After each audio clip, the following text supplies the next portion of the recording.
రంగరాజు ప్రసాద్ కు ఉగాది పురస్కారం. తెలంగాణ రాష్ట్ర ఐక్య ఉపాధ్యాయ ఫెడరేషన్ జనగామ వారు ఉగాది పర్వదినాన్ని పురస్కరించుకుని నిర్వహించిన సామాజిక కవి సమ్మేళనంలో ప్రముఖ కవి, వ్యాఖ్యాత, ఉపాధ్యాయుడు, ఆర్ఎస్ఆర్ ఫౌండేషన్ వ్యవస్థాపకులు రంగరాజు ప్రసాద్ పరాభావం వైభవం అనే శీర్షికతో చేసిన కవితా గానానికి ముఖ్య అతిథి ప్రజా వాగ్గేయకారుడు సాంబరాజు యాదగిరి, ఉపాధ్యాయులు చంద్రశేఖర్, శ్రీనివాస్, భాస్కర్, బూడిద గోపి, మోకు కనకయ్య చేతుల మీదుగా ఉగాది పురస్కారాన్ని అందుకున్నారు. రంగరాజు ప్రసాద్ జనగామ జిల్లా కేంద్రంలోని హైదరాబాద్ రోడ్ నందుగల సెయింట్ మేరీస్ పాఠశాలలో తెలుగు ఉపాధ్యాయుడిగా విధులను నిర్వహిస్తున్నారు. ఇటీవల వెన్నెల సాహితీ సంస్థ వారు సిద్దిపేటలో నిర్వహించిన ఉగాది కవి సమ్మేళనంలోనూ ప్రతిష్టాత్మకమైన శ్రీ వేముగంటి నరసింహాచార్యుల ఉగాది పురస్కారం కూడా అందుకున్నారు.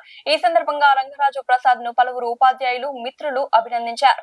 అంత్య ప్రాసలతో, చక్కటి ఉపమానంలతో వ్యాఖ్యానం చేయడంలో వీరుదిట్ట. అందుకే జనగామ కవులు రంగరాజు ప్రసాద్ ను ప్రాసల ప్రసాద్ అని పిలుస్తారు. అంతులేని కాలానికి ఆది, షడ్రుచుల సంతోషాల సారథి. అంతులేని కాలానికి ఆది, షడ్రుచుల సంతోషాల సారథి, మధురానుభూతి స్మృతుల వారధి. సంస్కృతి సంప్రదాయాలకు పెన్నిది, సంస్కృతి సంప్రదాయాలకు పెన్నిది. ప్రతి ఏడాది వచ్చే ప్రియమైన అదే మన ఉగాది.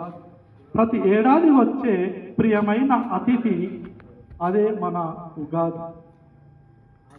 అమెరికా అధ్యక్షుడు ట్రంప్ ఒక నియంత్రణ ఆధిపత్యం కొరకు చేస్తున్నాడు యుద్ధాలతో దేశాలన్నింటినీ కంపు కంపు. అమెరికా అధ్యక్షుడు ట్రంప్ ఒక నియంత్రణ ఆధిపత్యం కొరకు చేస్తున్నాడు యుద్ధాలతో దేశాలను కంపు కంపు. ఓ సామ్రాజ్యవాదులారా, ఓ సామ్రాజ్య పిపాసులారా, ఓ సామ్రాజ్యవాదులారా, ఓ సామ్రాజ్య పిపాసులారా, సమరం వద్దు శాంతి ముద్దు, సమరం వద్దు శాంతి ముద్దు. యుద్ధం కావాలని కోరుకునే యుద్ధ కాముకులకు కావాలి పరాభవం. యుద్ధం కావాలని కోరుకునే యుద్ధ కాముకులకు కావాలి పరాభవం. శాంతి కావాలని కాంక్షించే మన భారత శాంతి కాముకులకు నిత్యం వైభవం. శాంతి కావాలని కాంక్షించే మన భారత శాంతి కాముకులకు నిత్యం వైభవం. పరాభవం, అందుకే వైభవం. Thank you.